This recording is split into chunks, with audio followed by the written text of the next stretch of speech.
mensagens inspiradoras que tocam o coração e que nos preparam para a eternidade. Portanto, compartilhe com seus amigos, com seus contatos, se inscreva no canal e não se esqueça de ativar o sininho para receber a notificação das novas postagens do canal Inspiradora. Então, que Deus te abençoe e que o conteúdo deste canal possa enriquecer a sua vida.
Boa tarde, amigos. Que a graça do Senhor possa ser com todos nesta tarde, já para a noite praticamente, não é? É um prazer estar aqui com vocês mais uma vez. E nós estamos aqui, nós estamos transmitindo essa live de hoje, esse culto de hoje, a mensagem de hoje, com o canal Fé ou Fideísmo, do pastor Gilberto Tais, e também o canal Adventistas Central de Fortaleza, que é o canal da Igreja Central de Fortaleza. E também o canal Adventistas Benfica Fortaleza, que é o canal da Igreja Adventista do Benfica, aqui em Fortaleza. Então, nós estamos transmitindo para esses 3 canais, tá? Simultaneamente. Eu também estou aqui ao vivo com o Instagram, tá bom? Os amigos que estão aí sintonizados no Instagram, sejam bem-vindos, sejam muito bem-vindos. Então, nós estamos transmitindo tanto para o Instagram, quanto para o canal Fé ou Fideísmo. No Instagram, é o perfil ali do pastor Gilberto Tais, quem vos fala aqui, né, claro. Então, se você não é inscrito, inclusive, lá no Instagram, entra lá, me procura lá, Gilberto Tais. O Tais é T-H-E-I-S-S, tá bom? Eu não sei como é que está a situação do Zoom, porque eu enviei o ID e a senha também. A senha tem o ID. O ID é o seguinte, anota aí, o ID do Zoom, caso você queira entrar aqui pelo Zoom também, comigo, tá? Pelo Zoom o ID é 6847712207. Repetindo, 6847712207. E a senha é o Thais, maiúsculo, todo maiúsculo, T-H-E-I-S-S, T-H-E-I-S-S, tudo maiúsculo. Tá bem? Mas se quiser assistir pelo YouTube também, pelo Instagram, fiquem à vontade, tá? Pelo Zoom, caso alguém queira participar, fazer algum tipo de alguma pergunta ao vivo e a coisa. Mas mesmo assim, a gente pode acompanhar aqui pelo chat também. A gente pode acompanhar pelo chat e verificar algumas das perguntas dos que estão nos acompanhando aqui nesta noite, ou nessa tarde, tá? Um abraço ali para o Freire, para a Vanessa, para o Ayrton, para a Esther Luane, um abraço para o Carlos Rodrigues, para o Gabriel Teixeira, o Gustavo, Sanailton, esses que estão aqui no Instagram, tá? E também um abraço aí para a Silene Gadelha, para o Wellington, Manuel Amaro, a Andresa Juliana, Ceci, um abraço, Ceci, tudo bem contigo? Gilberto Veiga, meu xará, Luzinete Farias, ela fala da Central de Natal, no Rio Grande do Norte. E também o Manuel fala de Agrestina, Pernambuco. Deixa eu ver quem mais. A Juliana Rocha. Juliana, um grande abraço, viu? Daniel José. A Andresa, como eu já mencionei, né? Deixa eu ver quem mais está aqui, deixa eu ver. É tanta gente. Natanael, Braulio, Núbia, um abraço, Núbia. Lilian Carvalho, fala de Tapajé, não é? E também temos cadê? A Dilcimar, que fala lá da igreja da Coab. O Vinícius também, o Erickson, a Sheila Santana. Um grande abraço a todos vocês. O Marcos Oliver também está presente aqui com a gente, tá? Então, você que está no Instagram, seja bem-vindo. Isabel, a Isabel está aqui no Instagram. O Eduardo também está no Instagram. A Nádia está no Instagram. Juscelina. Esses são os que estão no Instagram. Gilberto Durce, mais outro xará aqui. Tem Gilberto. Tem bem Gilberto nesse mundo, tem não? A Carla Cristiane também fala do Rio de Janeiro. Rosângela Vilas Boa fala de São Paulo. De onde você está falando, hein? De onde? A Juliana também fala de Tapajé. Um grande abraço, viu, Juliana? Um grande abraço para você, tá? Bom, nós temos alguém aqui já entrando no Zoom também. Seja bem-vindo, viu? Seja bem-vindo. É o Matheus que está ingressando aqui. Deixa eu só liberar aqui. Ótimo, pronto. Não precisa mais de esperar. Quem for entrando, vai entrando. Só peço que vocês que entrarem pelo Zoom, só peço que vocês coloquem o microfone sempre no desativado, tá? Sempre desativado. Ok, amigos? Bom, então, o nosso tema de hoje é um tema quentíssimo. É sobre a lei dominical. Será que isso é uma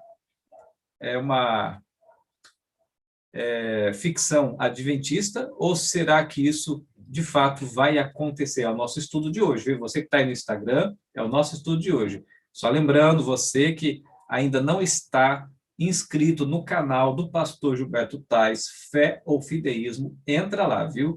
Se inscreve no canal e ativa o sininho.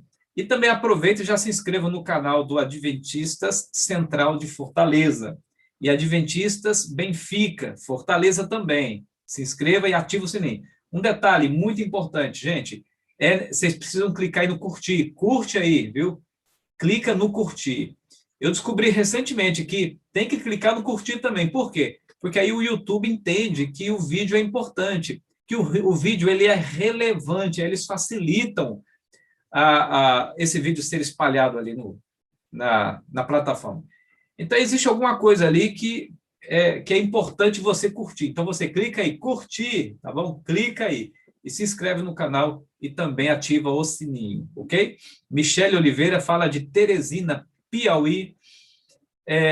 Vinícius fala de Mandaguacu, é isso? E também o Wellington fala de Piraporã do Bom Jesus. O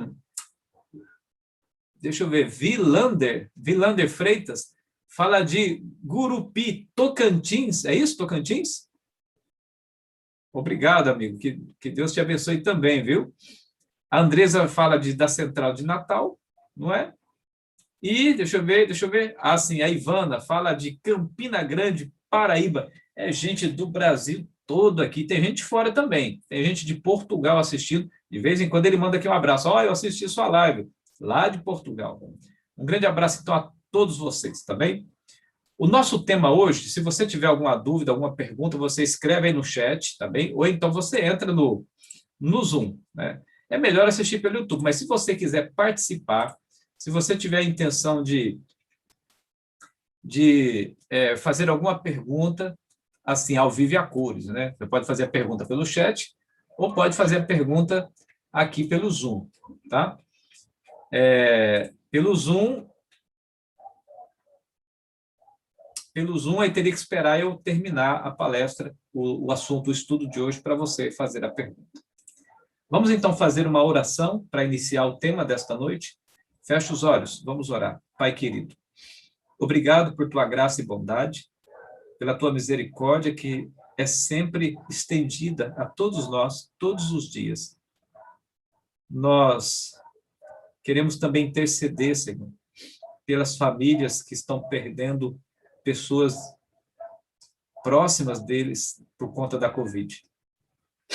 Pedimos que o Senhor dê força, por exemplo, para a Joyce, a sua família e a família do Rafael. Que o teu Santo Espírito possa confortar o coração deles e manter mais acesa e forte o sentimento da esperança, a convicção do reencontro. A todos os demais que estão internados e precisam muito da tua visita, da tua bênção, do teu cuidado e proteção, que o Senhor possa, Pai querido, atender conforme a tua sabedoria. Neste momento, nós vamos abrir a tua palavra e aprender um pouco mais sobre um assunto que é importante e tem a ver com o contexto profético. É para a tua honra e glória, portanto, que colocamos o nosso coração e a nossa consciência nas tuas mãos neste momento, por Jesus Cristo. Amém. Bom, amigos, o nosso tema hoje é sobre a lei dominical. Ok? O que tem acontecido é que o seguinte: algumas pessoas têm desacreditado nessa profecia que retrata a existência de, no futuro, existir uma lei dominical. Dentre esses, claro, obviamente, alguns adventistas. E me enviaram aqui uma pergunta que é sobre uma postura, o posicionamento de um teólogo adventista que não mais ministra aula nos Estados Unidos, não mais ministra aula, mas ele tem postado pela internet afora posicionamentos contrários à ideia da lei dominical. É o famoso John Paulin. O John Paulin, ele afirmou, e eu vou, claro, responder essa pergunta, porque me fizeram essa pergunta e acharam que seria interessante eu trabalhar essa questão aqui, hoje, ao vivo, para aqueles que estiverem assistindo. Tá? Então, é o seguinte, a pergunta que me fizeram é se é possível ainda crer numa possível lei dominical. Por quê? Porque temos pessoas se posicionando contrários a esse contexto profético, em especial John Paulin, que foi um grande teólogo da igreja. Bom, a gente não pode deduzir que John Paulin esteja correto porque ele se posicionou de maneira contrária. Primeiro, nós temos que observar qual é o posicionamento teológico bíblico, o que a Escritura ensina. Segundo, ele e outros mais são poucos que pensam, estão pensando de forma contraditória ao que a igreja crê, ensina, não é? E a grande maioria dos teólogos continuam ou permanecem crendo nessa profecia que retrata a existência futura de uma lei dominical. Mas a questão é a seguinte: por que esse posicionamento? John Paulin ele tem se posicionado publicamente contrário à ideia de uma lei dominical, e ele alega que a lei dominical possivelmente tenha sido uma profecia condicional. Porque existem profecias que são condicionais. Por exemplo, quando Deus disse que destruiria Nínive por conta da falta do arrependimento do povo. Quando o povo se arrependeu, obviamente, Deus voltou atrás, mudou a maneira como lidaria com o povo e a destruição não ocorreu. O juízo de Deus não ocorreu sobre Nínive. Então, porque era uma profecia condicional, caso o povo não se arrependesse. Mas aí John Paulin, assim como alguns outros, tem se posicionado de maneira semelhante, dizendo que a lei dominical foi apenas uma profecia condicional ao tempo de Ellen White. Ao tempo de Ellen White. Amigos, vocês que estão no YouTube, se porventura o áudio não estiver bom, você me avisa, por favor, tá bem? Então, amigos, ele diz o seguinte: qual é o argumento dele, do Paulin? Ele argumenta que, nas primeiras edições do livro Grande Conflito, parecia não existir essa ênfase no que Ellen White escreveu a respeito dessas profecias finais, mas que ela passou a intensificar esse assunto somente após aquele conflito que existiu ali, num determinado estado americano, onde um senador americano pretendeu estabelecer uma legislação dominical. Isso criou um certo alvoroço, inclusive o próprio filho de Ellen White foi preso por ter aberto a Pacific Express no domingo, ali por volta de 1800, 1885. E que essa agitação dominical, que foi intensa ali, em alguns lugares nos Estados Unidos, inferiu ou influenciou o que Ellen White escreveu sobre lei dominical. Então, esse é mais ou menos o posicionamento dele e de alguns outros que seguem essa linha. Mas o que eu poderia dizer a esse respeito? E eu já vou dar resposta para vocês agora, sobre esse posicionamento e essa dúvida que ele acabou levantando na mente de muita gente. Tá bem? E depois eu vou dar uma explanação, eu vou fazer uma síntese de uma explanação bíblica do porquê que não é possível ser da maneira como Paulin tem defendido, e depois eu vou fazer um contexto contemporâneo, atual, para a gente saber se é possível ainda existir uma lei dominical ou não. Tá? Porque tem pessoas que pensam assim: como pode existir uma lei dominical e uma perseguição por causa de um dia da semana, num contexto de tantos critérios de direitos humanos, né? De direito das minorias, de direitos humanos? Como pode existir uma lei dominical num contexto? De fato, parece que o contexto atual ele parece ser desfavorável para uma legislação dominical, uma perseguição por causa de um dia da semana. Então, quando a gente olha para o cenário atual, o que a gente vê, o que a gente observa é que a maneira como o mundo hoje é gerido, especialmente com tanta ênfase em direitos humanos e direitos das minorias, né, e liberdade, democracia, então não parece ser plausível essa ideia de uma legislação dominical. Então, eu vou fazer uma descrição do que está acontecendo no mundo hoje, e você é quem vai dizer, depois do que eu vou mostrar, depois do que eu vou falar, é você quem vai dizer se isso é possível ou não, tá bem? Bom, mas vamos lá, sobre a crença de Paulin, sobre os posicionamentos de John Paulin. Eu diria o seguinte, que a questão da lei dominical pode não ser tão explícita na edição do Grande Conflito de 1858, como o próprio Paulin alega. Então, pode ser que essa questão da lei dominical não seja tão explícita na edição de 1858, mas é bem clara nas edições de 1884, nas edições de 1888 e na edição de 1911. Então, nós temos 3 edições, de 1858 até 1911, nós temos 3 edições que são muito claras. não é? E eu perguntaria para você o seguinte: diante disso, não é suficiente? Será que não é suficiente? Percebe? Então, como esse tipo de com esse tipo de argumento, eu posso negar muitas outras coisas. O argumento de Pauline, eu posso pegar esse mesmo argumento e com ele eu posso negar muitas outras coisas. Não só nos escritos de Ellen White, mas também na própria Bíblia.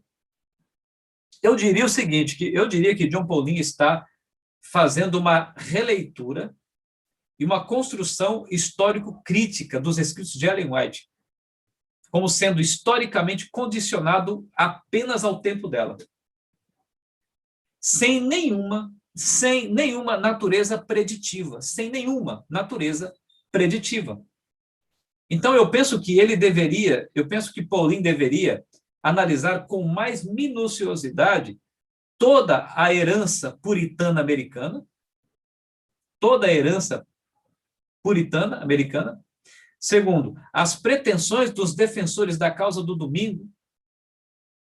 E terceiro, as tendências sociopolíticas contemporâneas. Então, são três coisas que eu acho que ele poderia analisar com mais critério, com mais minuciosidade. Primeiro, a herança puritana americana. Segundo, as pretensões dos defensores da causa do domingo, que são muitas dessas pretensões, de uma busca incessante por uma legislação dominical. Isso acontece mesmo em nossos dias, né? Uma agitação dominical, tanto por parte de Roma, quanto por parte das igrejas evangélicas. E terceiro, é importante a gente fazer uma análise das tendências, as tendências sociopolíticas contemporâneas, as tendências, o que se constrói hoje, e é o que eu vou fazer daqui a pouco. Daqui a pouquinho eu vou fazer uma análise dessas tendências sociopolíticas contemporâneas, tá bem? Outra coisa que eu diria, será que para Pauline, assim como para outros adventistas aí que estão desacreditando numa possível lei dominical, será que para Pauline o sinal da besta e todos os eventos proféticos decorridos desse sinal da besta, que a gente encontra lá em Apocalipse capítulo 13 e capítulo 14, será que todos eles também são condicionais? Hã? Será que nós teríamos dois capítulos, 13 e 14, que não mais são escatológicos, são puramente condicionais ao tempo de Ellen White? Porque nós temos ali, em Apocalipse capítulo 13, verso 15, 16 e 17, a descrição do sinal da besta. Porque nós, adventistas do sétimo dia, acreditamos que o sinal da besta será o domingo. Não é, será o domingo. Em virtude de quê? Porque a Escritura claramente advoga o sábado como sinal de Deus. O sábado como sinal ou marca de Deus. Por exemplo, Ezequiel 20, verso 12, verso 20. Não é?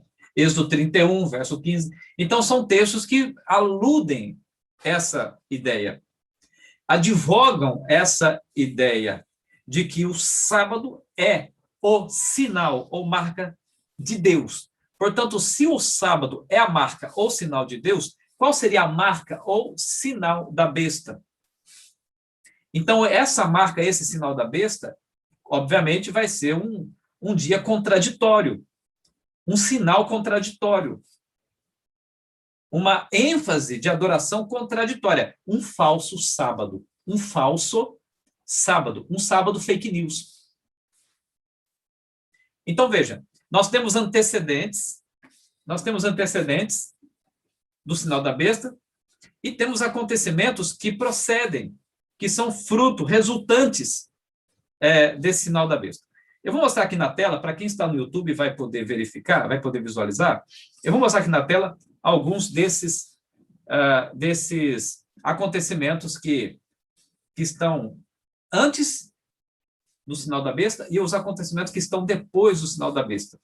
Só para a gente ter uma noção mais pontual do que nós estamos deixando de admitir e talvez até impregnando a ideia ou um contexto interpretativo semelhante ao que Paulinho andou defendendo. Então, veja, eu vou compartilhar aqui para o YouTube, tá? Aqueles que estão no YouTube vão conseguir visualizar. Vamos lá. Por exemplo, no centro aqui nós temos dois textos muito importantes. Apocalipse capítulo 13, verso 15, que é: comunicou fôlego à besta para perseguir e matar.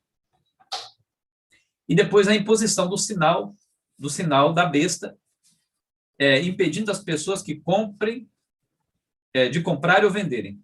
Tem uma palavra errada aqui. Imposição do sinal impedindo as pessoas de comprarem ou venderem. Está em Apocalipse capítulo 13, verso 16 e verso 17. Bom, esses aqui, do lado esquerdo, são os acontecimentos que antecedem o sinal da besta, e esses aqui, do lado direito, são os acontecimentos que surgem em virtude, em conexão com esse sinal da besta. Então, por exemplo, nos que antecede, a ferida curada, do capítulo 13, verso 3, a adoração à besta, capítulo 13, verso 4, que antecedem muito, mas que vão construir os elementos que vão culminar com o sinal da besta, tá? Então, vamos, boca que procede blasfêmias, o verso 6, autoridade de perseguir, para perseguir, que lhe é conferida pelo dragão, Apocalipse 13, verso 2 e verso 7, adora Laão todos, o verso 8, a besta que emerge da terra, que fala como dragão, verso 11, excede ou exerce toda a autoridade da primeira besta na sua presença, verso 12, opera grandes sinais, verso 13, seduz os que habitam sobre a terra, verso 14. Todos esses eventos, eles se comunicam, eles interagem com a perseguição e com a imposição do sinal, ou marca da besta. Então, o sinal da besta, ou marca da besta, e essa perseguição em virtude disso, são resultantes dessa sequência de eventos aqui que os antecedem. Depois, após o sinal da besta, nós temos ali no capítulo 14 as 3 mensagens angélicas, por exemplo, porque as 3 mensagens angélicas, elas são uma contraposição a esse domínio, a essa hegemonia, a essa taça de falsas doutrinas, do vinho da prostituição, das falsas doutrinas, dessa imposição, dessa perseguição e imposição do sinal da besta, da marca da besta. Por quê? Veja bem, a mensagem do primeiro anjo, de que chegou a hora do juízo. Você percebeu que no versículo 6 e 7, logo na sequência, após o anúncio do juízo, há uma descrição: adorai aquele que fez. Uma clara alusão ao 4º mandamento da lei de Deus, significa que existe uma conexão. O sábado bíblico, o sábado do 4º mandamento, mencionado, parafraseado por João aqui, está conectado à ideia do juízo. Porque, amigos, não existe juízo sem lei. Não existe, seja absolvição, ou seja, condenação sem lei. Então, só que o curioso é que o mandamento sabático, ele aparece conectado aqui com o tempo do juízo. E olha que interessante. A mensagem do segundo anjo denuncia a Babilônia e suas falsas doutrinas, está no verso 8. A mensagem do terceiro anjo descreve o juízo divino sobre os que aceitarem o sinal da besta. Ou seja, se aceita o sinal da besta é porque recusam o sinal de Deus. E isso está explícito do ponto de vista apocalíptico, implícito. Mas, do ponto de vista revelacional, está explícito. O sinal da besta está explícito na própria mensagem angelical, na terceira mensagem angélica, e que está em contraposição com a primeira mensagem, porque a terceira mensagem é a advertência. A primeira mensagem é o apelo para que o povo tema a Deus, porque chegou a hora do juízo, e para adorá-lo como aquele que fez, como Criador, como aquele que fez os céus, a terra, o mar e as fontes das águas. Uma clara alusão ao 4º mandamento da lei de Deus. Então, há uma interação do sábado com o juízo aqui no final dos tempos. E a mensagem do terceiro anjo já é uma advertência, uma sentença contra aqueles que aceitarem um sinal que seja contrário ao sinal de Deus, que é o sinal da besta. E que sinal é contrário ao sinal de Deus? O domingo. E depois, no verso 12, fala sobre o júbilo dos justos por serem perseverantes na verdade. E que verdade é descrita no verso 12? Os mandamentos de Deus, porque guardam os mandamentos de Deus. Uma clara alusão ao que está acontecendo no cenário profético e que tenta anular a verdadeira adoração, que é um ataque frontal à lei de Deus e ao quarto mandamento. Percebe? O verso 12, ele contrapõe o verso 9 ao 11, ou do verso 7 até o 11, especialmente o verso 9 até o 11. Então, se os justos são aqueles que guardam os mandamentos de Deus, e há um júbilo de perseverança, porque eles são perseverantes por serem leais, fiéis a Deus num contexto desfavorável, significa que os que não são justos são aqueles que seguem a marca da besta, o sinal da besta, e violam a lei de Deus. E depois o verso 13 diz que é bem-aventurado aqueles que morreram na esperança de ver o cumprimento da segunda vinda de Cristo. O verso 13, claro, está de forma simbólica ali, mas o verso 13 está tratando da ressurreição especial, descrita em Daniel capítulo 12, verso 2. Então, aí você tem que fazer a pergunta para o Paulinho e para todos aqueles que estão desacreditando nesse contexto profético. A pergunta é, se a lei dominical ela foi condicional ao tempo de Ellen White, quer dizer que o sinal da besta, a marca da besta de Apocalipse 13, versos 16 e 17 também é condicional? Olha só. Aí a pergunta continua. Se o capítulo 13, verso 16 e 17, que fala do sinal da besta, que é a lei dominical, que é a guarda futura do domingo, o falso sábado, a imposição do falso sábado, se isso foi condicional ao tempo de Ellen White, então significa que tudo que eu mencionei aqui nessa tela, aqui que está no YouTube, tanto do lado esquerdo quanto do lado direito, quer dizer que tudo é condicional, porque tudo está interligado ao sinal da besta. A besta que exerce autoridade, a besta que recebe o poder do dragão, a autoridade do dragão, a besta que é adorada por todos, a besta que persegue, a besta que impõe a sua taça de abominação, a besta que opera sinais, a besta que seduz os habitantes da terra. Ou seja, tudo isso também deve ser condicional. Então, tudo isso aqui perde valor para os nossos dias. E depois, as 3 mensagens angélicas. Se o sinal da besta, a lei dominical, foi uma profecia condicional apenas para o tempo de Ellen White, então, ele lança por terra, ele joga por terra as 3 mensagens angélicas de Apocalipse 14. Olha o estrago que esse tipo de pensamento faz. Demole por completo a essência das 3 mensagens angélicas. Porque as 3 mensagens angélicas são justamente mensagens que têm por objetivo contrapor essa violação à lei de Deus, contrapor essa supremacia antagônica contra a lealdade a Deus, contrapõe a falsa adoração e contrapõe o sinal da besta, porque é o que diz na 3ª mensagem angélica.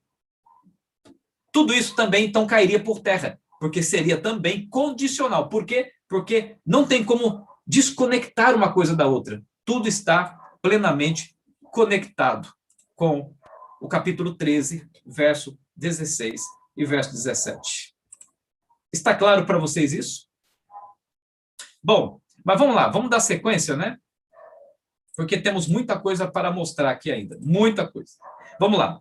Eu acho que já ficou bem esclarecido, né? Do ponto de vista bíblico-teológico, eu já estou vendo alguns aí muito satisfeitos com a explicação. E, de fato, está muito claro isso.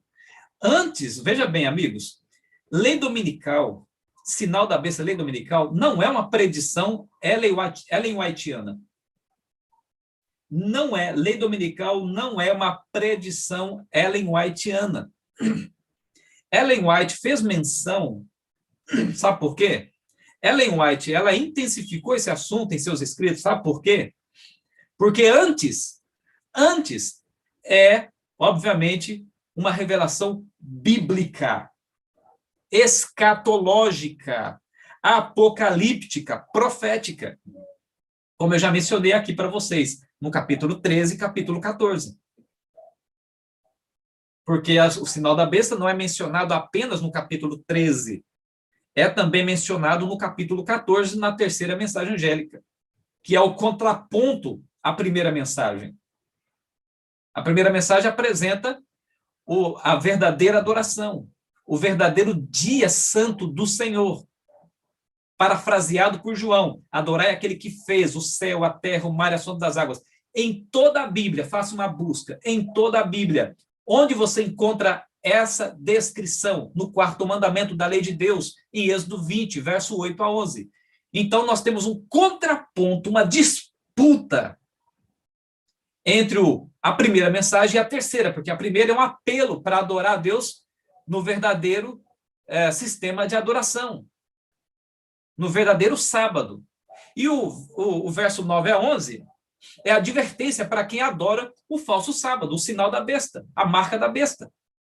Então, cairia por terra, como eu já mencionei, Apocalipse 13 e também 14, na descrição de Paulinho.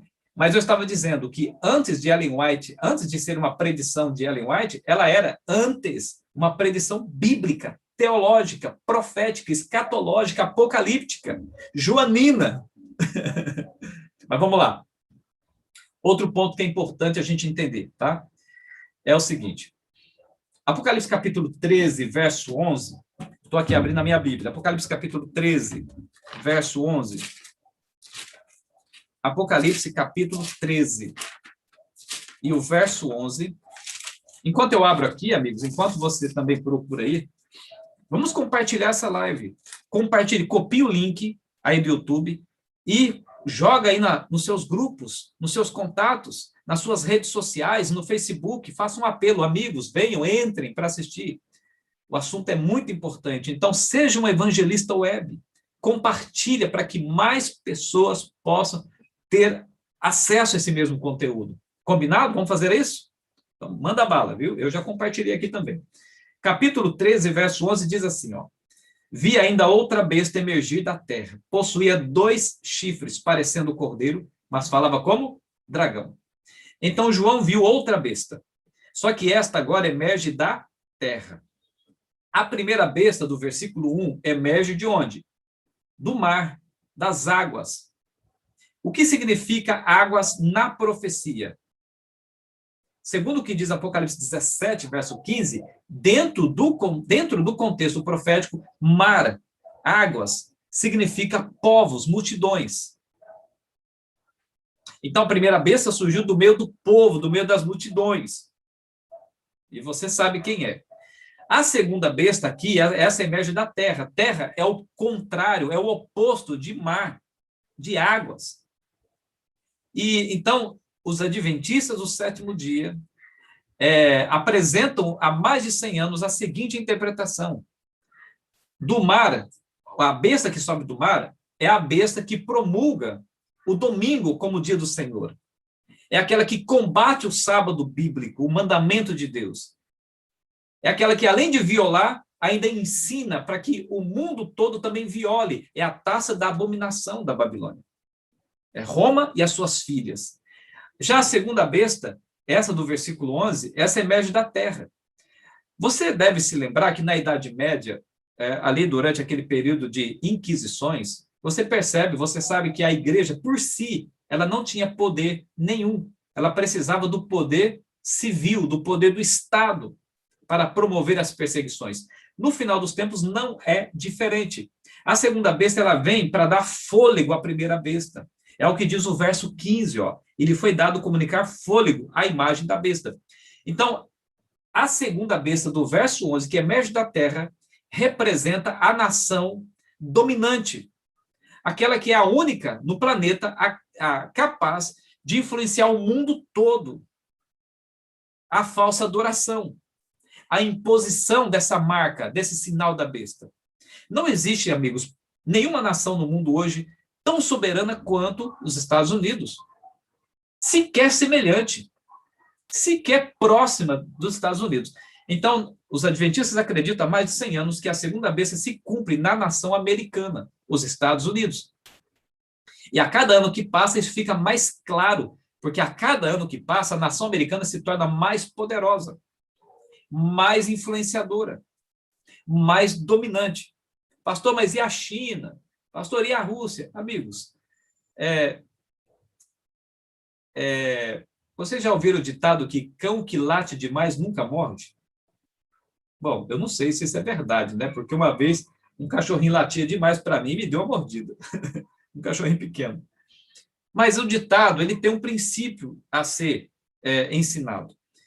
E não dá tempo de falar sobre isso hoje, mas eu pretendo, mais para frente, fazer uma live só para falar somente sobre a China, se ela realmente ameaça a autoridade, o poderio americano. Eu já vou adiantar para vocês que não. Recentemente saiu uma matéria, já faz algum tempo, saiu uma matéria, eu acho que foi na Isto É, que diz assim, o Império Americano.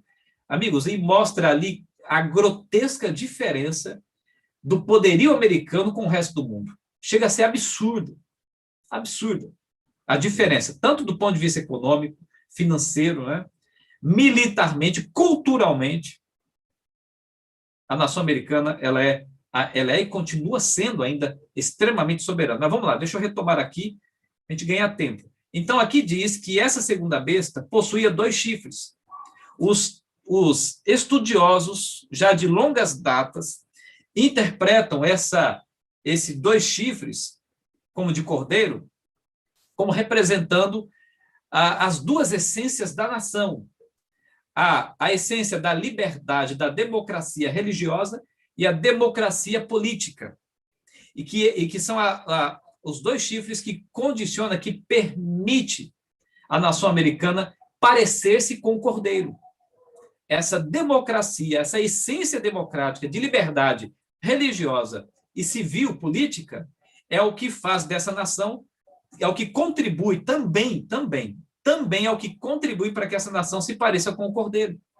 Além de ser uma nação protestante, não é? Ainda é uma nação que advoga o direito da liberdade a todos, de exercer a sua crença, de exercer os fundamentos do seu pensamento. Mas tem um detalhe, a profecia revela que essa nação que parecia com o cordeiro passaria a falar como o dragão. É parecido com o cordeiro, mas vai chegar um momento que vai deixar de ser cordeiro, vai deixar de ser parecido com o cordeiro e vai começar a falar como o dragão. E é isso que nós vamos analisar agora. Então, por exemplo, algumas coisas bem curiosas. Primeiro, o contexto histórico para vocês entenderem o que é a nação americana e por que ela se parece com o cordeiro. Por exemplo, você sabe que no dia 12 de outubro de 1492, Cristóvão Colombo chegou ali, na América. Em setembro de 1620, através de um navio muito famoso, conhecido como navio Mayflower, com 102 passageiros e 25 tripulantes, chegou ali na nação que seria chamada de nação americana. Por que esse navio chegou ali nessa nação com 102 passageiros e 25 tripulantes? Porque eram puritanos que estavam fugindo da perseguição religiosa lá no continente europeu. Quando eles fugiram da perseguição religiosa, eles então resolveram colonizar aquela terra onde eles chegaram, que acreditam eles que foi guiados por Deus até lá, e ali eles fundamentariam uma nação sobre os alicerces da democracia, da liberdade, tanto civil quanto religiosa, especialmente religiosa, porque eles vieram de uma experiência dramática por causa da falta da liberdade. Então, eles colonizaram aquelas terras, por isso a profecia diz que emergiu da terra, porque a terra é o contrário de mar, de águas na profecia, como eu já mencionei, portanto, é um lugar desabitado. Eles chegaram ali em terras desabitadas ou quase que desabitadas, apenas residindo ali alguns poucos índios. Então, o que aconteceu é que eles, então, resolveram fundamentar a nação sob o alicerce da liberdade, tanto civil quanto religiosa, especialmente religiosa. Em 1776, mais precisamente em 4 de julho de 1776, eles então estabelecem a independência, que vai ser reconhecida somente em 1783 pelos ingleses. Mas a nação agora ela vai ser formada por puritanos, protestantes, que fugiram da perseguição religiosa, das inquisições ali na Europa, para estabelecer uma terra de liberdade de pensamento, de crença. Ela foi formada por ingleses, por espanhóis, foi formada por franceses, suecos e holandeses. Então, foi chamada de a Terra da Liberdade, mas não apenas a Terra da Liberdade. Foi chamada também de uma terra messiânica. Eles acreditavam intensamente, e muitos deles ainda acreditam hoje, que a nação americana foi o projeto de Deus para o mundo, para libertar o mundo da tirania. Então, eles se consideram um país messiânico, tanto é que é muito comum candidatos à presidência dos Estados Unidos sempre fazerem discursos nessa direção, apresentando o seu sentimento messiânico, a sua responsabilidade de transformar o mundo. Esse país adquiriu uma essência de liberdade tão forte, tão absoluta, que eles influenciaram muitos países no mundo a mesma democracia. É esse protestantismo puritano, escutem-me, olha, guardem essa frase que eu vou dizer agora. Se fosse prova, isso iria cair na prova. Guardem bem essa frase. A democracia e liberdade que existe em muitos países no mundo hoje é graças à influência do protestantismo americano. É graças à nação americana. É essa democracia americana que influenciou boa parte do mundo a também assimilarem a ideia de liberdade. Bom, essa ideia de liberdade, também de um país messiânico, a gente encontra ela, por exemplo, em muitos sermões puritanos antigos. Há muitos sermões puritanos que repetiam com frequência. Por exemplo, que assim como os hebreus no Egito, eles foram perseguidos na Inglaterra. Assim como os hebreus atravessaram o deserto do Sinai, eles atravessaram o longo e tenebroso Atlântico. Como os hebreus, eles receberam a indicação e a herança divina da nova terra de Canaã. Então, eles acreditam que eles receberam a herança da Canaã atual, contemporânea, que é a nação americana, as terras da nação americana. Então, eles se comparam a muitos exemplos e quase constroem uma espécie de tipologia bíblica sobre eles.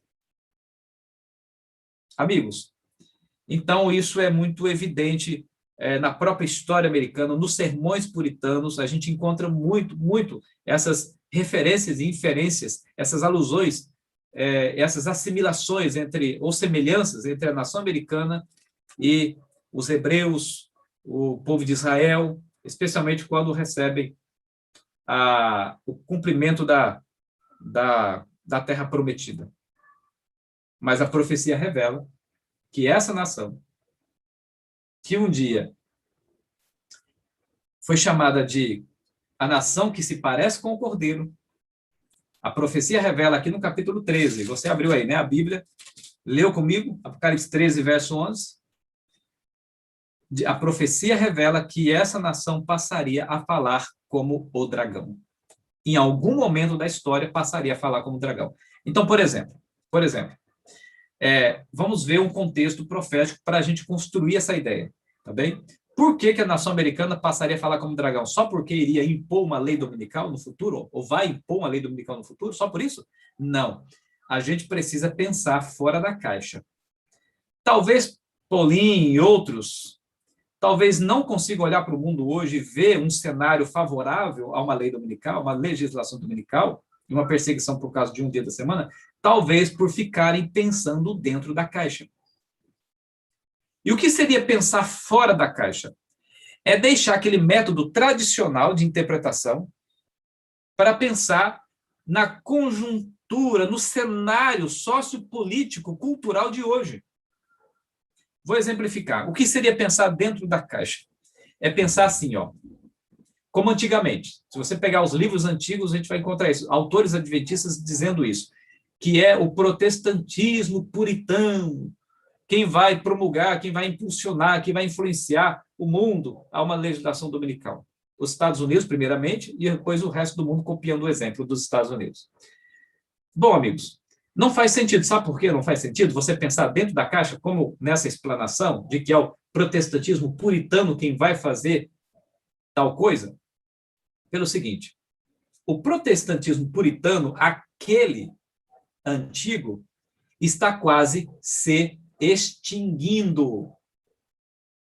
Está quase se extinguindo. Aquele protestantismo, autor da democracia, autor da liberdade religiosa, aquele puritano, se existisse hoje, ele seria o maior defensor para que eu e você guardássemos o sábado, tivéssemos o direito de guardar o sábado. Porque foram eles que estruturaram, foram eles que batalharam, lutaram pela ideia da democracia, pela ideia da liberdade. Claro, não de maneira tão romântica como às vezes a gente pinta, eu sei. Mas eles estiveram por trás disso e batalharam por isso. O que acontece, amigos, é que está acontecendo uma ruptura. O protestantismo que hoje está se tornando dominante nos Estados Unidos e também no continente europeu, e está começando a surgir no Brasil, na América do Sul, é aquele protestantismo não puritano, aquele protestantismo secularizado, aquele protestantismo, olha a palavra que eu vou utilizar agora, guarda aí, você está sentado, porque se você estiver em pé, sente-se para não cair. Estou falando sério, fique sentado, porque agora vem bomba. O protestantismo de hoje, americano, que está se construindo nos Estados Unidos e também no continente europeu, é chamado de protestantismo progressista. Progressista. Secularizado, relativista. É aquele protestantismo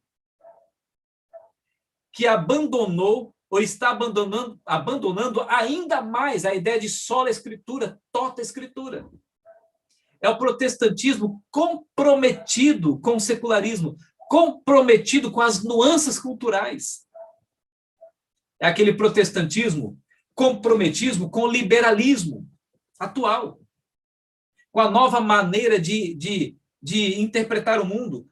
É o protestantismo que está fazendo uma nova releitura da Bíblia, para interpretar a Bíblia aos moldes da cosmovisão contemporânea.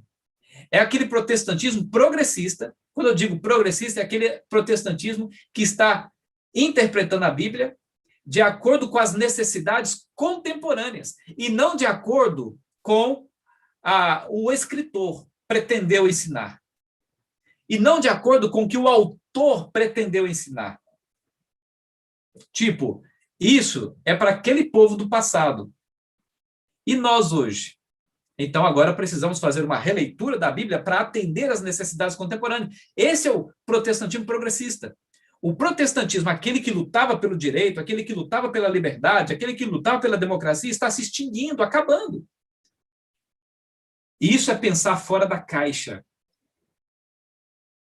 Isso é pensar fora da caixa.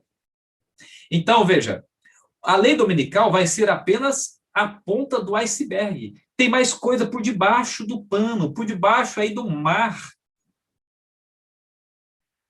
Não faz sentido realmente, se você olhar para o mundo e pensar assim, o mundo vai perseguir o povo só por causa de um dia da semana? Não! Isso é pensar dentro da caixa.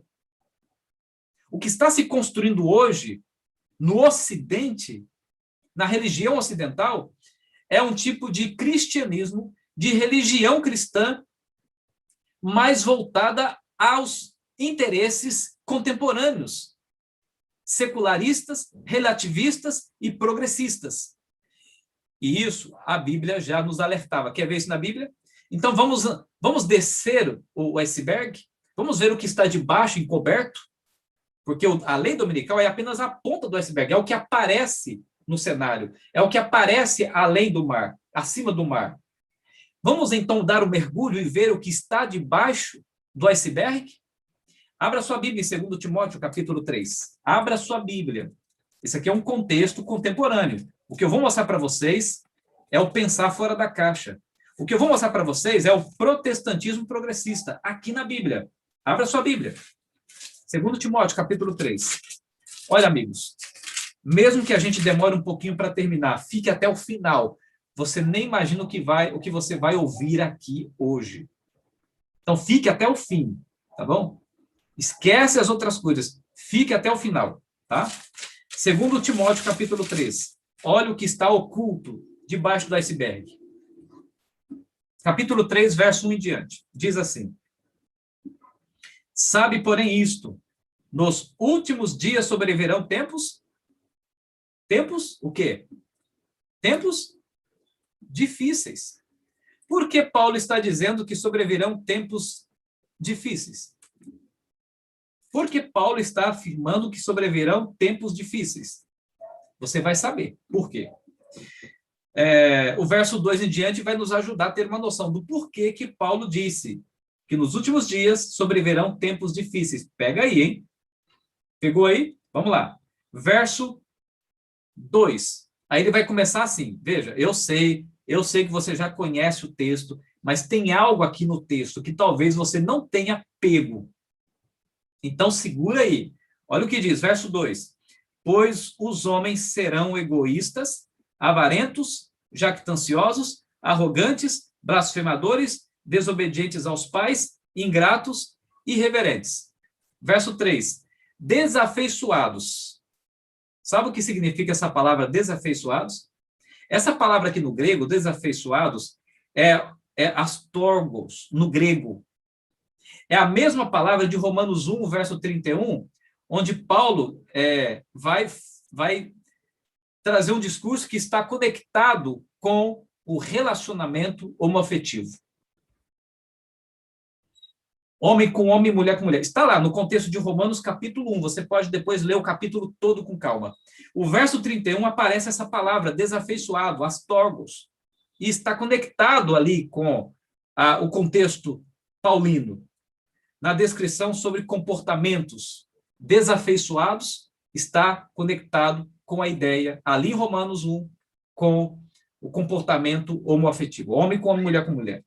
Depois, implacáveis, caluniadores, sem domínio de si, cruéis, inimigos do bem. Veja, essa é a condição do mundo. Pastor, isso tudo não é novidade, não. Tudo isso aqui acontece. E é em abundância. Eu sei. Continua. Verso 4. Traidores, atrevidos, enfatuados, mais amigos dos prazeres do que amigos de Deus. Aí o verso 5 diz assim: tendo forma de piedade, negando-lhe, entretanto, o poder. Foge também desses. Bom, vamos lá, para a surpresa agora. Você está em pé? Sente-se, que aqui vai outra bordoada. Amigos, sabe por que Paulo escreveu nos últimos dias sobrevirão tempos difíceis? Sabe por quê? Deixa eu fazer uma pergunta. Esses acontecimentos aqui que Paulo menciona, já aconteciam no tempo dele, no Império Romano, lá no tempo de Paulo? Sim ou não? No tempo de Paulo, existiam homens egoístas? Existiam homens avarentos, jactanciosos, arrogantes, blasfemadores, desobedientes aos pais, ingratos e irreverentes? Existiam homens e mulheres desafeiçoados, com comportamento antinatural da biologia humana? Existiam homens e mulheres implacáveis, caluniadores, sem domínio de si, cruéis, inimigos do bem, traidores, atrevidos, enfatuados, mais amigos dos prazeres do que amigos de Deus? Existia isso no tempo de Paulo? Sim, claro, com certeza. Eu tenho um livro aqui, que está aqui na minha prateleira, do lado aqui. Eu tenho um livro aqui chamado Os Prazeres de Roma. E lá fala do nível de perversidade existente no Império Romano naquele tempo. Amigos, Paulo disse que os últimos dias seriam tempos difíceis, sabe por quê? Porque esses acontecimentos aqui, que sempre existiram, depois do pecado, obviamente, sempre existiram, no tempo de Paulo, e também existe em nossos dias, Paulo está dizendo que seriam tempos difíceis, sabe por quê? Porque esses acontecimentos aqui, ele está mencionando não como acontecendo no mundo sem Deus, mas acontecendo no mundo com Deus. No mundo com Deus. Paulo está apresentando um cenário da igreja cristã, do cristianismo, que antecede a segunda vinda de Cristo. Pastor, como é que a gente tem certeza disso? Vamos lá. Porque é o seguinte, no verso 4 diz assim, mais amigos dos prazeres do que amigos de Deus. Então, primeira coisa, supõe-se que eles são amigos de Deus, entre aspas, mas não são. Então, supõe-se serem amigos de Deus, mas são falsos amigos de Deus. São amigos fake news de Deus. Segundo, no verso 5 diz assim, tendo forma de piedade. Sabe o que significa a palavra piedade aqui no grego? A palavra forma é morfose, que significa casca, aquilo, aparência exterior. Aparência exterior. E a palavra piedade significa religiosidade. No grego é eusebeias, que significa religiosidade. Então, se você for traduzir, você pode traduzir dessa maneira, ó, tendo aparência exterior de religioso. Esse é o segundo ponto. Portanto, Paulo está se referindo a gente que supostamente é religiosa. E depois, terceiro, diz assim, ó, negando-lhe, entretanto, o poder. Foge também desses. Eles têm aparência de religioso, mas negam o poder da religião. Aí Paulo fala assim, foge também destes. O que significa essa expressão também? Significa que, além dos de fora, sem Deus, que são desse jeito, fogem também desses que são aqui e estão no nosso meio religioso cristão. Está claro para você? Por isso, então, deixa eu fazer a minha tradução. É como se Paulo estivesse falando assim, ó, nos últimos dias sobrevirão tempos difíceis. Por quê? Porque os cristãos serão egoístas, os cristãos serão avarentos, os cristãos serão jactanciosos, os cristãos serão arrogantes, blasfemadores, desobedientes aos pais, ingratos e irreverentes, os cristãos serão desafeiçoados, ou seja, sem afeto natural. Sem afeto natural, com relacionamentos antinaturais, implacáveis. Os cristãos serão inimigos do bem. Os cristãos não terão domínio de si, serão cruéis. Os cristãos serão traidores. Os cristãos serão enfatuados. Os cristãos serão mais amigos dos prazeres do que amigos de Deus. Ó, mais amigos dos prazeres do que amigos de Deus. Mas olha o que diz o verso 6, continuando, porque até aqui já deu para ficar bem claro, né? O verso 6 diz assim, ó, pois entre estes se encontram os que penetram sorrateiramente nas casas e conseguem cativar a mulherinha, sobrecarregada de pecados, conduzidos de várias paixões. Essa é a condição de muitos cristãos em nossos dias. Esse texto nos faz lembrar do pecado dos filhos de Eli, por exemplo. E o verso 7 diz assim, que aprendem sempre e jamais podem chegar ao conhecimento da verdade. Embora conheçam a verdade, mas essa verdade não transformou a vida deles como deveria. Aí o verso 8 vai dizer assim, e do modo porque Janes e Jambres resistiram a Moisés, também estes resistem à verdade. São homens de todo corrompidos na mente, réprobos quanto à fé. Aqui é o único lugar em toda a Bíblia que aparece o nome de Janes e Jambres. Segundo os estudiosos, segundo a tradição judaico-cristã, Janes e Jambres provavelmente eram aqueles magos que tentaram contrapor os milagres feitos por intermédio de Moisés. Lembra que eles tentaram contrapor para manter o povo na ilusão, na mentira? É como se Paulo estivesse dizendo assim, no final dos tempos haverá uma guerra de Bíblias. Bíblia contra Bíblia. Sabe por quê? Porque esses falsos cristãos, eles usarão a Bíblia para defender a sua vida sem compromisso genuíno.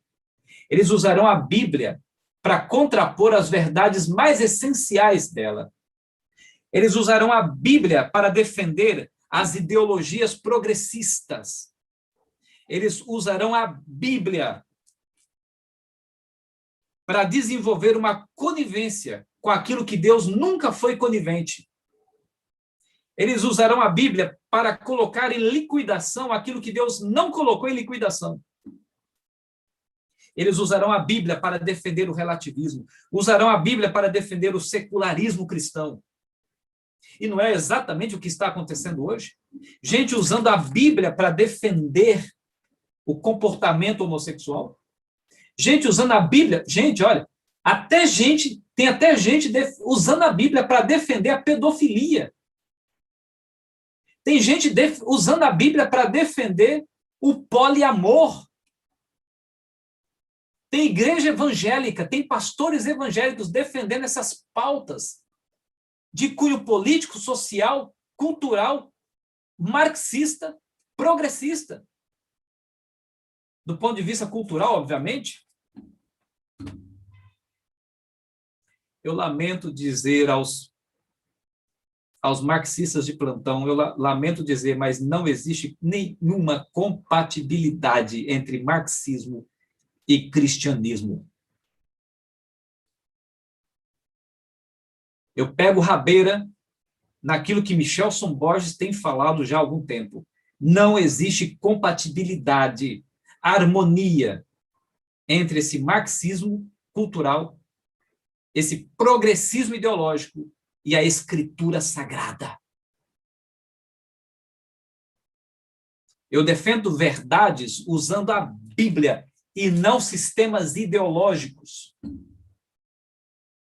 A minha bandeira é a bandeira da Bíblia, é a bandeira cristã, e não a bandeira vermelha, azul, amarela, seja o que for desse mundo.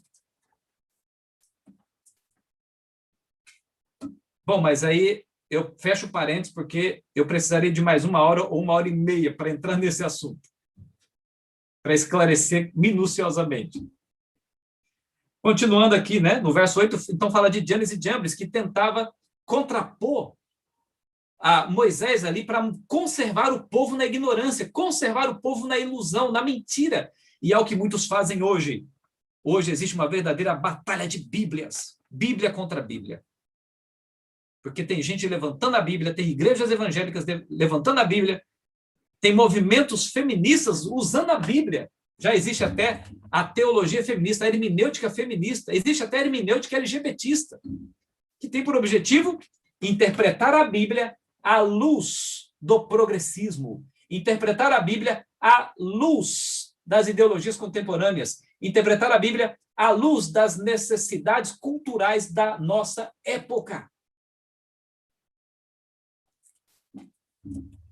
Não é o que está acontecendo hoje, amigos? Verso 9. Eles, todavia, não irão avante. Lá, graças a Deus, né? Eles, todavia, não irão avante. Não serão triunfantes. É isso que está dizendo. Eles não triunfarão. Porque a sua insensatez será a todos evidente, como também aconteceu com Janes e Jambres, quando as pragas caíram sobre o Egito. Aí o verso 10 e o verso 14, Paulo vai fazer um apelo para Timóteo. No verso 10, por exemplo, Paulo vai dizer assim: tu, porém, tens seguido de perto o meu ensino. Porque Paulo era um profeta. E Paulo está dizendo: você, Timóteo, tem seguido de perto o meu ensino. O contrário de outros por aí. Porque, amigos, deixa eu só contextualizar com uma coisa que eu acabei não fazendo no início. Essa predição paulina, primariamente tem o seu cumprimento nos dias de Paulo. Do ponto de vista hermenêutico, essa profecia paulina, o seu cumprimento primário é para os dias de Paulo. Mas assim como Jesus, por exemplo, em Lucas 21, Mateus 24, ele faz uma conexão com acontecimentos futuros, aplica acontecimentos do tempo de Jerusalém, a destruição de Jerusalém, e faz uma conexão com o contexto da destruição final, que antecede a volta de Cristo, com a segunda vinda de Cristo. Da mesma maneira, aqui é uma conexão profética com os últimos dias dos nossos dias. É como se fossem ações tipológicas, escatológicas. Além de terem se cumprido naquele tempo, também se cumprirão novamente nos dias que antecedem a segunda vinda de Cristo. Aí o verso 14, Paulo vai dizer assim: tu, porém, permanece naquilo que aprendeste, de que foste inteiramente de que foste inteirado, sabendo de quem o aprendeste. Então, Paulo está dizendo assim, Timóteo, não siga essa tendência. Timóteo, existe um cristianismo que é puro, que é sola e toda a Escritura. Timóteo, existe um cristianismo que reflete na íntegra a mensagem e a verdade de Deus. Cai fora desse falso cristianismo que está se projetando. Cai fora desse falso protestantismo. E o mesmo apelo é para nós hoje, porque as descrições paulinas aqui no capítulo 3 são prescrições para nós, que vivemos nos dias que antecedem a segunda vinda de Cristo. Por que você acha que Paulo vai dizer no verso 16, toda a escritura é inspirada por Deus, é soprada por Deus? Paulo está querendo dizer o seguinte, essa Bíblia que estão ensinando por aí, essas mensagens cristãs que estão ensinando por aí, são mensagens que não saíram do sopro de Deus, não foram sopradas por Deus. Aí Paulo vai dizer, a Escritura foi soprada por Deus. E ela corrige sim. Ela corrige sim. Ela adverte sim. Ela repreende sim. Para nos encaminhar até a educação na justiça. A Escritura, a verdade da Bíblia, ela não nasceu do sopro humano, das conjecturas humanas, como tem se conjecturado demais, especialmente nos nossos dias. Ela é fruto do sopro de Deus, ela é sopro do poder de Deus, ela é fruto da vontade de Deus. Por isso, Paulo vai dizer que toda a Escritura é inspirada por Deus, e não essas interpretações aí de homens inspirados por Satanás, com mensagens sopradas pela boca de Satanás. Então, o que nós encontramos aqui, amigos, o que nós encontramos aqui, em 2 Timóteo capítulo 3, é exatamente o que reflete essa mudança paradigmática que está acontecendo hoje, por exemplo, nos Estados Unidos e também no continente europeu. Porque o continente europeu se tornou tão secularizado, tão relativista. A igreja cristã, o cristianismo no continente europeu é praticamente um cristianismo falido. Mas tem se projetado lá um novo tipo de cristianismo, assim como nos Estados Unidos e assim como no Brasil também está começando a surgir esse tipo de cristianismo. Um cristianismo progressista. Aquele protestantismo do passado que lutava pela liberdade está se extinguindo. E hoje nós estamos vendo igrejas protestantes nos braços do progressismo, nos braços do LGBTismo, nos braços do feminismo, nos braços das pautas do poliamor, nos braços da pauta da pedofilia, um cristianismo e protestantismo nos braços do incesto, nos braços da legalização da prostituição, do casamento gay e outras coisas mais. Rendidos em rendidos em braços esplêndidos. É assim que a Bíblia projeta o cenário cristão para os dias que antecedem a volta de Cristo. E não é exatamente esse tipo de cosmovisão que é contraditória à ideia de liberdade? Deixa eu dar um exemplo para você, para mostrar esse antagonismo. Porque quando o cristianismo se tornar ideológico, por completo, como está se construindo hoje, ou quase por completo, ao mesmo tempo ele se torna tirano e opressor. Ao mesmo tempo se torna tirano e opressor. Quer que eu dê um exemplo? Vou dar um exemplo. Se arrisque. Vista uma camiseta, escrito na frente, orgulho de ser hétero, e saia na rua. Saia na rua. Nos Estados Unidos, na Europa ou no Brasil. Saia na rua. Para você ver o que acontece com você. Esse é um exemplo das tendências socioculturais, políticas e cristãs do mundo. Está cheio de igrejas evangélicas defendendo essas pautas. Esse é um exemplo de como esse tipo de mudança também constrói um tipo de cristianismo intolerante. E é tudo que precisa para o cumprimento de Apocalipse 13. O que Apocalipse 13 espera para se cumprir é um cristianismo intolerante, ditatorial, intolerante. E não é o que está acontecendo hoje. Exemplo, de novo, saia na rua com a camisa escrito orgulho de ser hétero para ver o que acontece. Tem lugares que tem cristãos que lixam e dão a bela de uma surra em quem aparecer com a camisa escrito desse jeito na frente. Amigos, nós estamos vivendo, de fato, nos últimos dias da história humana. O cristianismo, o protestantismo protestante, o protestantismo puritano, aquele que defendia a liberdade, está se extinguindo, acabando, ficando para o passado.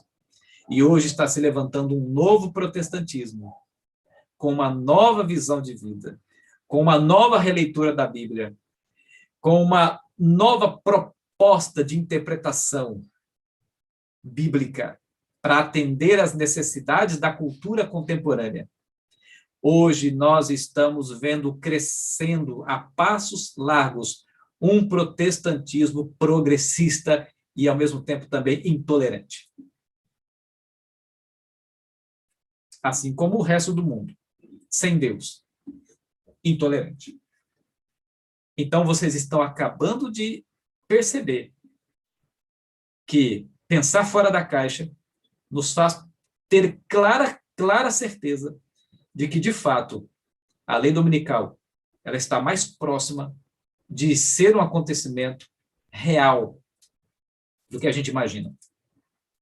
Porque, como eu disse, a lei dominical será apenas a ponta do iceberg. O que eu apresentei a vocês é o que está oculto debaixo do mar, debaixo ali no iceberg. Olha o que diz Lucas, capítulo 17 agora. Evangelho de Lucas, capítulo 17.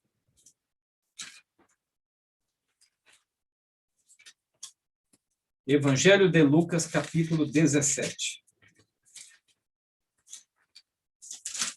O verso 24 a 30, 17, verso 24 a 30 diz assim: porque assim como o relâmpago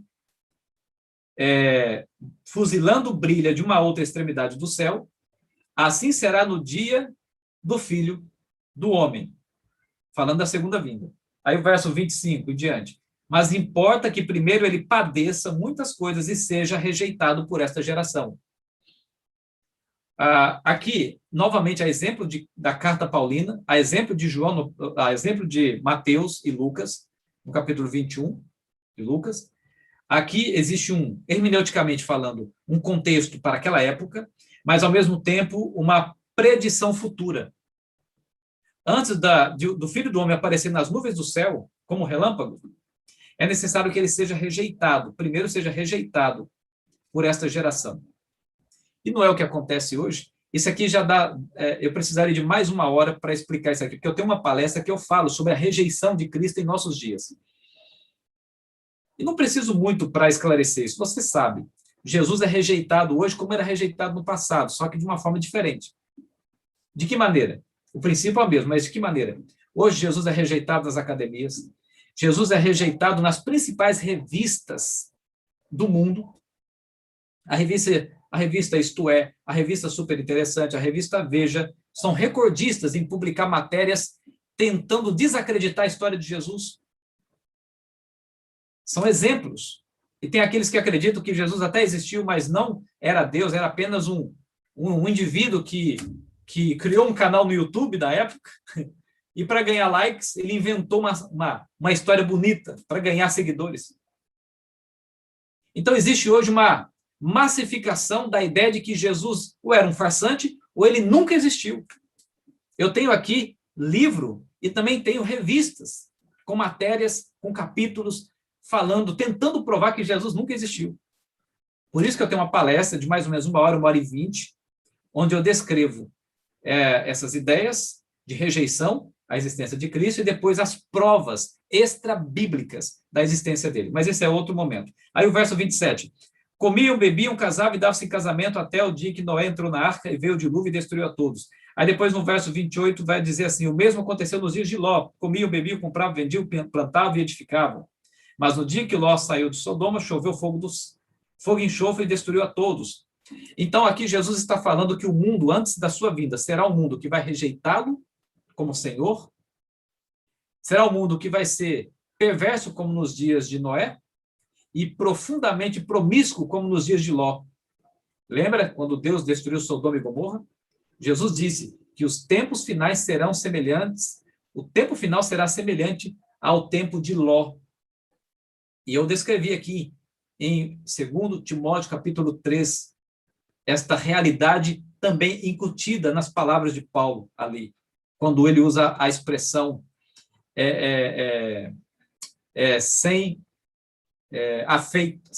afeto natural, desafeiçoados. A mais o verso 30 diz que assim será no dia em que o Filho do Homem se manifestar. Ou seja, a ruína e o caos e a destruição para esses será certo. Então, em Lucas, capítulo 17, ele descreve, então, esse cenário complexo, perverso e promíscuo que antecede a volta de Cristo. E o capítulo 18, verso 7 e 8, diz assim, ó, não fará Deus justiça aos seus escolhidos, que a eles clamam dia e noite, embora pareça demorado em defendê-lo? O verso 8 diz assim, digo-vos que depressa lhes fará justiça. Contudo, quando vier o Filho do Homem, achará porventura fé na terra?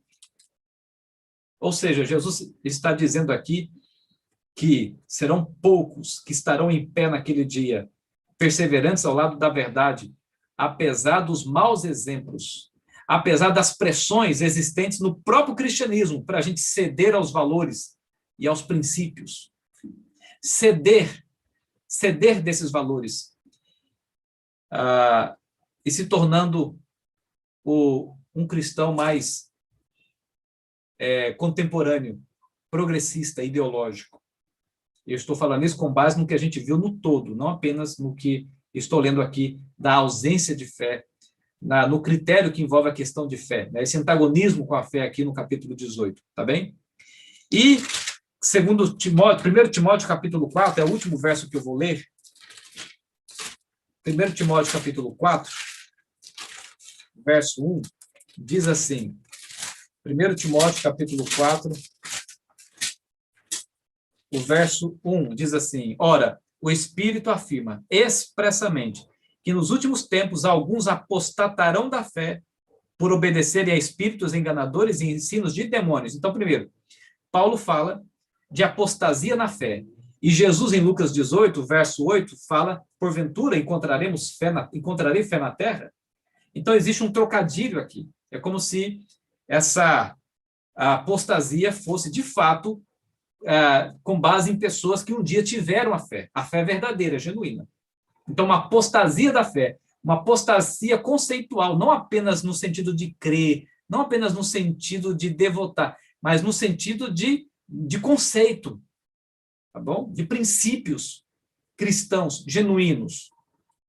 E aqui Paulo vai dizer que esses ensinos são fruto de ensinos de espíritos enganadores e também de demônios, de espíritos enganadores e ensinos de demônios. A origem não é celeste. É isso que eu quero dizer. A origem não é celeste.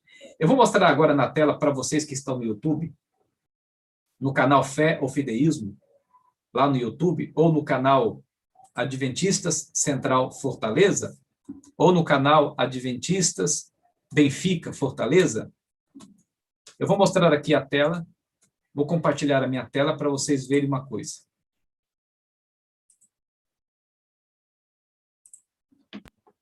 Deixa eu jogar aqui, essa aqui é a tela que estava anteriormente. Vamos lá. Aqui, pronto. Esse aqui é o iceberg que eu mencionei, ó. Olha aqui. Esse aqui é o iceberg que eu mencionei. O que está lá em cima? A lei dominical. Então, a lei dominical é apenas a ponta do iceberg. Olha aqui, ó. Lei dominical é apenas a ponta do iceberg. Pensar fora da caixa seria a gente mergulhar aqui para ver o que está oculto, escondido por debaixo do iceberg. E o que é que está oculto? Tudo que nós mencionamos aqui com base em 2 Timóteo 3, Lucas 17, Lucas 18, 1 Timóteo 4. Um protestantismo progressista. Um protestantismo espiritualista. Espiritualista. E também um protestantismo evolucionista. Evolucionista. De onde você acha que está ou a origem, a fonte primária, por exemplo, da ideologia de gênero? No espiritualismo e no evolucionismo. Não tenho tempo de explicar isso agora, mas a origem das primeiras construções, elas surgiram a partir de alguns conceitos extraídos da filosofia espiritualista e da filosofia evolucionista. Por exemplo, o conceito de separação de corpo e espírito, comum na teologia evangélica e também na compreensão espiritualista. Separação de corpo e espírito. Não é o que dizem por aí? Uma pessoa que está no corpo errado, um gênero sexual que está no corpo errado, como se houvesse uma dicotomia, uma separação entre corpo e gênero. E por que evolucionista? Porque é o evolucionismo quem lança por terra qualquer conceito moral. Qualquer conceito moral. É por isso que, geralmente, o feminismo e o LGBTismo têm um certo antagonismo com a religião. Por quê? Com a religião cristã. Por quê? Porque é justamente a moralidade cristã que se torna um obstáculo para o avanço e progresso das ideologias por exemplo, de gênero. E outras que vão caindo pelo efeito dominó. O incesto, poligamia, pedofilia e outras que vão aí na fila. Então, por que protestantismo espiritualista? Porque é dali que vem a ideia da separação corpo-espírito, ou corpo e gênero. Mas a gente sabe que, do ponto de vista bíblico, não existe dicotomia, não existe separação.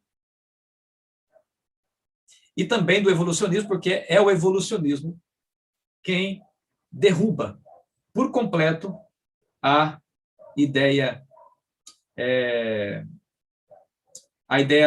da moral, do conceito moral ensinado pela Escritura. Agora veja essas imagens aqui que vai confirmar tudo que eu estou falando sobre a segunda besta que se apostata. A segunda besta que leva o mundo todo à apostasia, que condiciona o mundo a beber do vinho da prostituição, da Babilônia espiritual. A Babilônia espiritual, só lembrando, a Babilônia espiritual é formada pela mãe e também pelas filhas, que são as igrejas evangélicas protestantes de hoje, sem aquele compromisso puritano, sem aquele compromisso com o tote e sola escritura. Veja aqui. Casal de lésbicas serão pastoras de igreja batista histórica. Batista histórica. É só para você perceber que o protestantismo atual está se rendendo aos braços do progressismo contemporâneo. Esse é um exemplo entre tantos.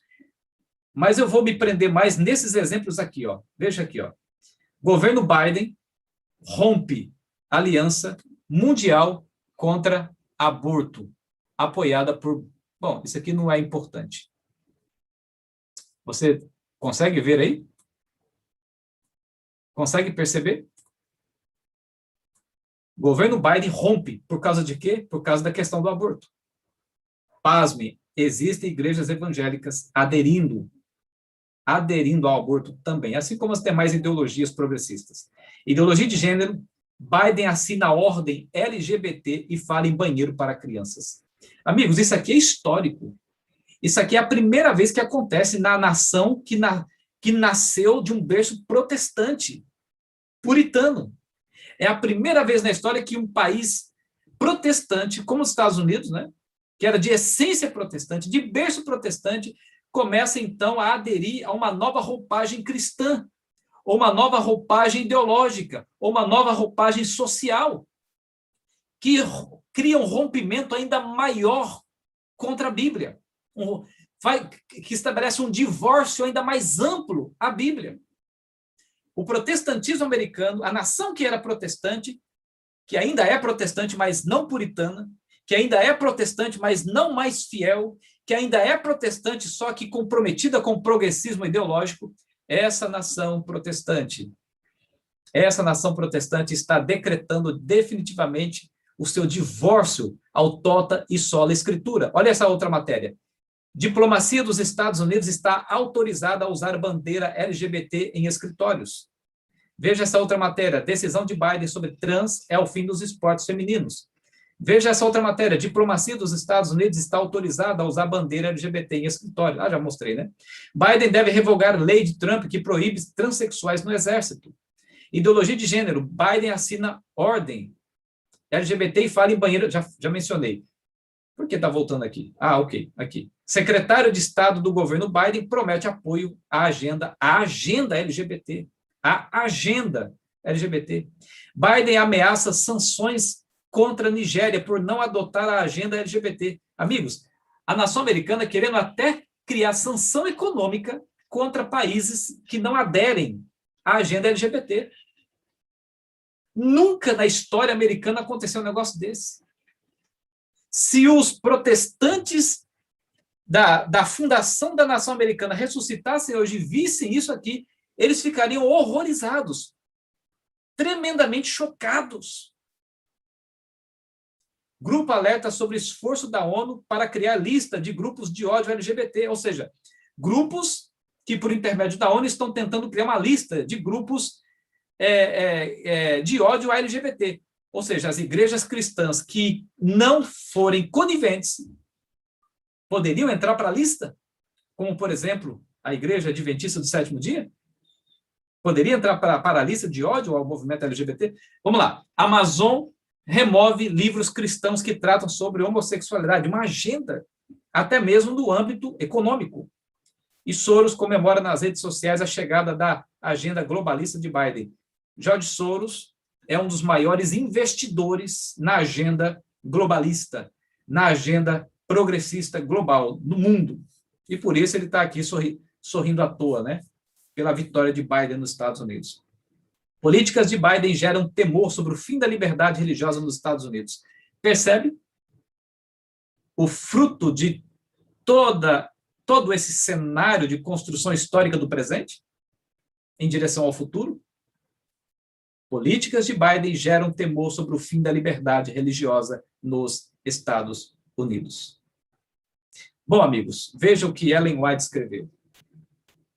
A Escritura Sagrada declara que antes da vinda do Senhor existirá um estado de decadência religiosa semelhante à dos primeiros séculos. Nos últimos dias sobrevirão tempos trabalhosos. E ela agora vai citar o texto de Paulo, de 2 Timóteo, capítulo 3. Lembra que eu disse que Paulo está se referindo à esfera cristã, aquela apostasia toda à esfera cristã? E Ellen White vai usar justamente 2 Timóteo, capítulo 3, para descrever a mesma coisa. Ela disse assim, que a Escritura Sagrada declara que antes da vinda do Senhor existirá um estado de decadência religiosa. E ela usa 2 Timóteo, capítulo 3, para descrever essa decadência religiosa. Depois ela diz assim, todos os que não receberam o amor da verdade para se salvarem serão abandonados à mercê da operação do erro para que creiam a mentira. Quando for atingido tal estado de impiedade, ver-se-ão os mesmos resultados que ocorreram nos primeiros séculos. E ela diz mais, o nosso povo tem sido considerado demasiado insignificante para ser digno de nota hoje. Por quê? Porque tudo, por enquanto, ainda está acontecendo debaixo do iceberg. Mas um dia será visível aos olhos. Então ela diz assim que hoje os adventistas do sétimo dia são demasiado insignificantes para ser dignos de serem notados. Mas, olha o que ela afirma, mas virá uma mudança. Dão-se agora os passos. O mundo cristão está agora agindo de maneira que há de necessariamente pôr o povo observador dos mandamentos de Deus em evidência. Ela diz, olha o que ela disse, o mundo cristão O mundo cristão, não é o mundo sem Deus, é o mundo cristão, está agora agindo de maneira que há de necessariamente pôr o povo observador dos mandamentos de Deus em evidência. Aí ela vai dizer assim, olha, gente, que se não está acontecendo isso hoje, veja se essas palavras que ela escreveu há mais de 100 anos, se não estão se cumprindo hoje. A diária supressão da verdade de Deus. Por quem? Pelos próprios cristãos. Em favor das teorias e falsas doutrinas de origem humana. Não é só o domingo, não é só a imortalidade da alma, é toda essa enxurrada progressista. É toda essa enxurrada de ideologia de gênero, casamento gay e tudo mais que segue a lista. Aborto cristão, incesto, poliamor, praticado pelos cristãos. Essas coisas só ganham nota porque estão sendo defendidas hoje por bandeiras cristãs. Por isso que ganha nota profética aqui, porque estão sendo defendidas por bandeiras cristãs. Então, estão sendo postos em andamento planos e movimentos para escravizar a consciência dos que querem ser leais a Deus. E os poderes legisladores serão contra o povo de Deus. Os poderes legisladores serão contra o povo de Deus. Toda alma será provada. Ela escreveu, temos muito mais a temer de dentro da própria igreja cristã do que de fora. Os obstáculos à força e ao êxito são muito maiores da parte da própria igreja do que do mundo. E por que não também do adventismo? Por que eu digo isso? Porque há diversos adventistas que também estão se namorando, em namoro, com as pautas progressistas. Então, os obstáculos à força e ao êxito são muito maiores da parte da própria igreja. Amigos, que a graça de Deus possa ser abundante sobre a sua vida. Que este cenário que está ganhando espaço em nossos dias não ganhe espaço na sua vida. Só para finalizar, em 2 Timóteo capítulo 3, voltando ao texto de 2 Timóteo capítulo 3, onde fala dos males e a corrupção dos últimos dias na esfera cristã, o versículo 12 e 13 diz assim, e eu concluo com esse versículo 12 e verso 13. Ora, todos quantos querem viver piedosamente, e aqui nós temos a palavra religiosa novamente, todos quantos querem viver religiosamente em Cristo serão perseguidos. Por quem? Pelos supostos religiosos do versículo 1 em diante, do capítulo 3 de 2 Timóteo. O verso 13, então, vai concluir dizendo assim, mas os homens perversos e impostores. Por que impostores? Porque, segundo o contexto hermenêutico que nós lemos, eles são impostores porque eles advogam a causa de Cristo, mas não o caráter de Cristo. Eles irão de mal a pior, enganando e sendo enganados. Eu concluo dizendo, para você que está no Instagram, para você que está no YouTube, dizendo o seguinte: vai chegar um dia que Deus vai se levantar do seu alto e sublime trono, vai se levantar para dizer, a festa acabou. É por isso que eu digo que a sacudidura será um evento tanto interno quanto externo. A chuva serôdia será um evento tanto interno quanto externo, porque Deus tem por objetivo unir todo o seu povo sincero o seu povo que está tanto dentro da sua igreja remanescente, quanto na igreja invisível remanescente, na igreja remanescente invisível que está lá fora, em outros apriscos. E esse dia está chegando. Que a graça de Deus seja abundante sobre a sua vida, amigo. E que você permaneça em pé a qualquer custo. Que desabe o mundo, mas que jamais desabe a sua fé. E não se esqueça, se nada nessa vida der certo, mas você for para o céu, então, na verdade, tudo deu certo. Fique em pé, seja perseverante como um bom soldado, mesmo que ferido, mesmo que machucado, mas avante na guerra, porque a vitória já está garantida no sangue do Cordeiro. Um soldado pode ficar 20 anos sem ir para a guerra. Mas ele não pode deixar de estar preparado um dia sequer para essa guerra. Da mesma maneira, Jesus pode demorar 20 anos para voltar. Mas você e eu não podemos deixar de estar preparados nem um dia sequer. Você que está no vale da indecisão, você que ainda não tomou a sua decisão, não resolveu a sua situação, a sua vida com Deus, você vai fazer isso hoje. Aliás, você vai fazer isso agora. Você vai tomar sua decisão agora, porque hoje não é dia mais de ficar brincando de ser cristão, porque o diabo não está brincando de ser diabo. Então, hoje vai ser o dia da sua decisão. Se você precisa de rebatismo, se você precisa de batismo, então entre em contato hoje com seu pastor.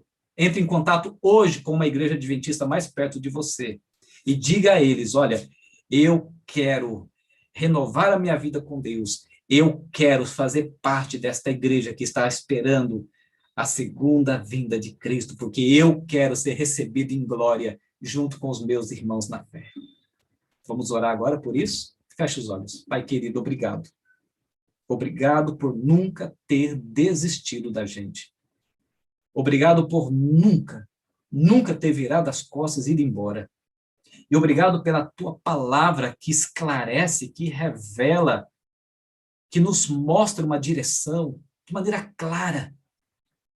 Obrigado, Senhor, por não permitir que a gente fique no escuro. Obrigado pela tua palavra que nos aguça a percepção espiritual. Como é bom saber que nós estamos vivendo nos últimos dias da história humana e que o Senhor está prestes a retornar nas nuvens do céu. Pai querido, por favor, Senhor, nos ajuda, nos dê força, derrama teu espírito sobre a nossa vida. Nós somos dependentes, completamente dependentes da tua graça, da tua bondade, da unção do teu espírito. Salva a nossa família, proteja os nossos filhos da influência perversa desse mundo.